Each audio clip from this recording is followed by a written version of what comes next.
Mitch Evans has been racing with the Jaguar TCS Racing team ever since Jaguar Racing entered the championship way back in 2017-2018. He in fact finished second in the Drivers' Championship last year. I'm sure the hunger just to get into this Drivers' Championship is right there. First of all, welcome to Hyderabad.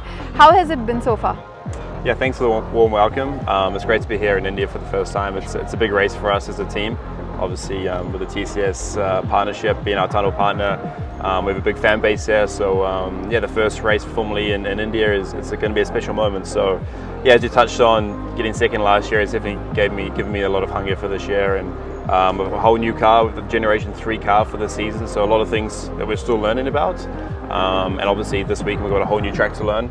So, but yeah, it's exciting times. What have you heard about the track? I mean, you're getting the first-hand experience of how hot it is in Hyderabad. So what are you expecting from the race weekend basically? Yeah, it's going to be a busy one for us, obviously, with a lot of PR commitments, coming here at TCS to see some of the employees. But yeah, the weather is warm. In Europe right now it's cold, so it's kind of nice to feel some heat. Yeah. But yeah, come Saturday, the track is looking, it's actually looking really, really good in terms of, I was on a simulator last week to prepare for this circuit, and it looks really, really strong. So hopefully it's strong for us as a team. But we won't know too much until it's a one-day format, so we won't know too much until we get on track on Saturday.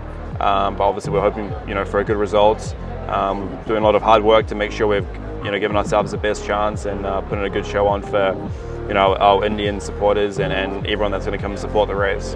Has it been a task to get used to the new generation car? Are you still struggling with it? Because we do see that you all had a double points finish in the past two races, but to challenge for a podium win still.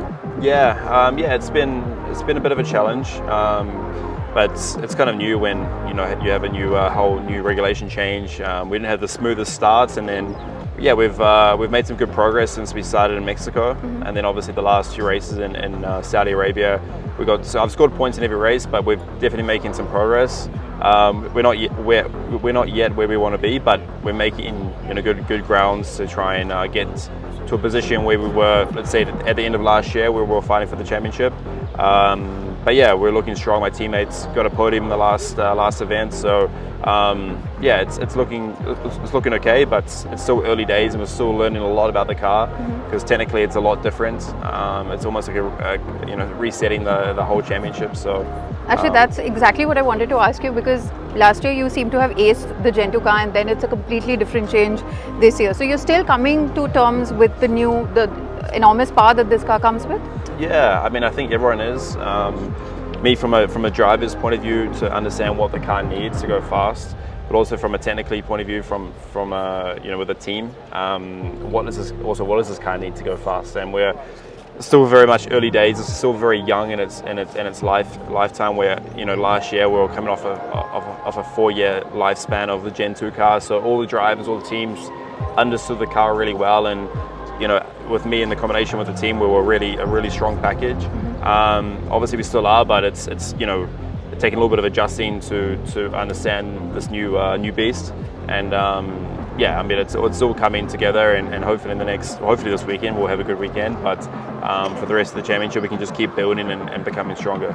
All right, two big names important this weekend, of course, Tata and Mahindra. They're going head to head. So of course, for Indian audience, it's a very big thing, and mostly we are still coming to grips with electric vehicle adoption in India. So how would you explain Formula E to everyone? Yeah, I mean, Formula E is obviously a very it's growing rapidly, and it's a very fast-growing championship because of the technology. Obviously, globally around the world, EVs are becoming more and more present. Infrastructure is becoming more and more for EVs. Obviously, India is, with the infrastructure here is a little bit more. It will come. Yeah. Obviously, with a high population here, it makes things a little bit more complicated. But I think it's a really important time for Formula E to be coming to India to showcase EVs, because obviously we want a healthier world in the future. Obviously, pollution here is a big problem, like many parts of the world, and that's what we're trying to showcase from a sporting point of view. But yeah, the Tata battle is going to be fun with Mahindra. But yeah, we're doing all we can to make sure we come out on top.